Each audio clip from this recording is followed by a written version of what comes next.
મિત્રો આ ટાઈપનો status video બનાવવો હોય તો વિડીયો આપણે કેપકટ એપ્લિકેશન દ્વારા બનાવવામાં આવે છે મિત્રો. તો આ ટાઈપનું મટીરિયલ તમને મારી વિડીયોના ડિસ્ક્રિપ્શન બોક્સ પર ટેલિગ્રામની લિંક આપેલી છે. તો ટેલિગ્રામની લિંક જોઈન કરીને તમે વિડીયોનું ટોટલ મટીરિયલ મેળવી શકો છો. અને જો તમે મારી આ ચેનલ પર નવા આવ્યા હોય તો ચેનલને સબસ્ક્રાઈબ કરો, લાઈક કરો અને કમેન્ટ પણ કરજો. તો ચાલો મિત્રો હવે વિડીયોને સ્ટાર્ટ કરીએ. તો ચાલો મિત્રો કેપકટ એપ્લિકેશનને આપણે ઓપન કરીએ. આ મારું કેપકટ એપ્લિકેશન છે. તો હું કેપકટ એપ્લિકેશનને ઓપન કરું. કેપકટ એપ્લિકેશન ઓપન થયા પછી આપણે અહીંયા ઉપર ચોકડીવાળું નિશાન દેખાય છે એના પર ક્લિક કરવાનું છે. ક્લિક કર્યા પછી અપડેટ ઉપર ક્લિક કરી આપણે પાછા કેપકટ એપ્લિકેશન ઉપર પાછા ફરવાનું છે મિત્રો. અને ન્યૂ પ્રોજેક્ટ સિલેક્ટ કરી લેવાનું છે મિત્રો. ન્યૂ પ્રોજેક્ટ સિલેક્ટ કર્યા પછી અહીંયા વિડીયોમાંથી એક વિડીયો પહેલેથી જ ડાઉનલોડ કરીને રાખ્યો છે એના પર ક્લિક કરી લેવાનું છે મિત્રો. હવે એડ વાળા ઓપ્શન પર આપણે ક્લિક કરીશું. ક્લિક કરીશું અને અહીં એસ્પેક્ટ રેશિયો ઉપર ક્લિક કરી 9:16નો રેશિયો આપણે પસંદ કરી રાઈટના નિશાન પર ક્લિક કરીશું. હવે મિત્રો આપણે પાછળ જતો જે બ્લેક પાર્ટ્સ વધારાનો આવે છે એને ડિલીટના ઓપ્શનથી નીકાળી લેવાનો છે મિત્રો.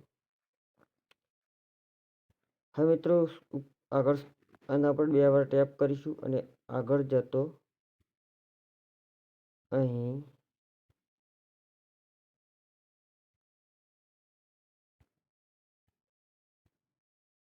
એક્સટ્રેક્ટ ઓડિયોનો મિત્રો ઓપ્શન આવશે તો આપણે મ્યુઝિક એમાંથી વિડીયોમાંથી નીકાળી લેવાનું છે. હવે આપણે નીચે મ્યુઝિક આવી ગયું છે મિત્રો. તો મ્યુઝિક વાળા ઓપ્શન પર આપણે ક્લિક કરીશું. નીચે ડિલીટનો ઓપ્શન આપેલો છે એનાથી ડિલીટ કરી લઈશું મિત્રો. આટલું કર્યા પછી મિત્રો અહીંયા પાછા આવી જવાનું છે અને આપણે ઇફેક્ટ વાળા ઓપ્શન પર ક્લિક કરવાનું છે. તો નીચે વિડીયો ઇફેક્ટ આવશે મિત્રો. તો વિડીયો ઇફેક્ટ ઉપર આપણે ક્લિક કરીશું. તો અહીંથી 2 ઇફેક્ટ તો તમને આપણે 3 ઇફેક્ટ ઉમેરવાની છે. તો પહેલાં હું એક ઇફેક્ટ ઉમેરી લઉં છું. આ ઇફેક્ટ ઉમેર્યા પછી આપણે રાઈટના નિશાન પર ક્લિક કરવાનું છે અને અહીંયા એને થોડું ડ્યુરેશન વધારી લેવાનું છે. 5 સુધી લઈ જવાનું છે મિત્રો. હવે મિત્રો વિડીયો ઇફેક્ટ પર ફરી ઉમેરવાનું છે અને અહીંયા એક બીજી ઇફેક્ટ ઉમેરી લઈ જવાની છે અને રાઈટના નિશાન પર ક્લિક કરવાનું છે. આટલું કર્યા પછી ઇફેક્ટને આપણે 10 સુધી રાખવાની છે મિત્રો. આટલું કર્યા પછી મિત્રો ફરી આપણે વિડીયો ઇફેક્ટ વાળા ઓપ્શન પર ક્લિક કરવાનું છે અને એક 3D ઇફેક્ટ અહીંયા લઈ લેવાની છે મિત્રો અને રાઈટના નિશાન પર ક્લિક કરવાનું છે મિત્રો. હવે આ 3D ઇફેક્ટને આપણે વિડીયોના એન્ડ સુધી પહોંચાડી દેવાની છે મિત્રો. આટલું કર્યા પછી મિત્રો એમાં આપણે સોંગ ઉમેરવાનું રહેશે. તો આપણે સોંગ ઉમેરવા માટે ઓડિયો લખેલું દેખાય છે એના પર ક્લિક કરીશું અને નીચે સ્ક્રોલ કરતો એક્સટ્રેક્ટનો ઓપ્શન આવશે મિત્રો. એક્સટ્રેક્ટ ઉપર આપણે ક્લિક કરવાનું છે. તો એક્સટ્રેક્ટ ઉપર આપણે ક્લિક કરીશું અને આપણે જે સોંગ ઉમેરવાનું હોય તે એના પર ક્લિક કરીશું. તમે ઇન્સ્ટાગ્રામમાંથી એક રીલ્સ વિડીયો ડાઉનલોડ કરીને રાખ્યો છે એના પર હું ક્લિક કરું છું તો એ સોંગ ઓટોમેટિક મિત્રો આવી જશે. એડ વાળા આપણે ઉમેરી લેવાનું છે મિત્રો. તો સોંગ મિત્રો ઉમેરાઈ ગયું છે. હવે વિડીયો મિત્રો બનીને તૈયાર થઈ ગયો છે. તો આ વિડીયોને આપણે થોડો પ્લે કરીને જોઈ લઈએ.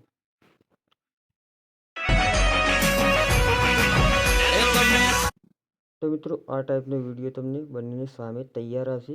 અને પૂરો વિડીયો જોવો હોય તો મારા ટેલિગ્રામની લિંક વિડીયોના ડિસ્ક્રિપ્શન બોક્સમાં આપેલી છે. તો એના પર જઈને તમે પૂરો વિડીયો કેવો બન્યો છે તમે જોઈ શકો છો અને આ ટાઈપનો વિડીયો પણ તમે બનાવી શકો છો. તો વિડીયોને પૂરો જોવા વિનંતી. તો હવે આપણે આ વિડીયો બની ગયા પછી એને ગેલેરીમાં લેવાનું છે. તો ગેલેરીમાં લેવા માટે આપણે ઉપર એક્સપોર્ટનો ઓપ્શન આપેલો છે. તો એક્સપોર્ટના ઓપ્શન પર આપણે ક્લિક કરીશું. તો આ રીતે ક્લિક કરતાની સાથે જ મિત્રો વિડીયો ડાઉનલોડ થવાનું ચાલુ થઈ જશે અને થોડી વારમાં મિત્રો ગેલેરીમાં આવી જશે.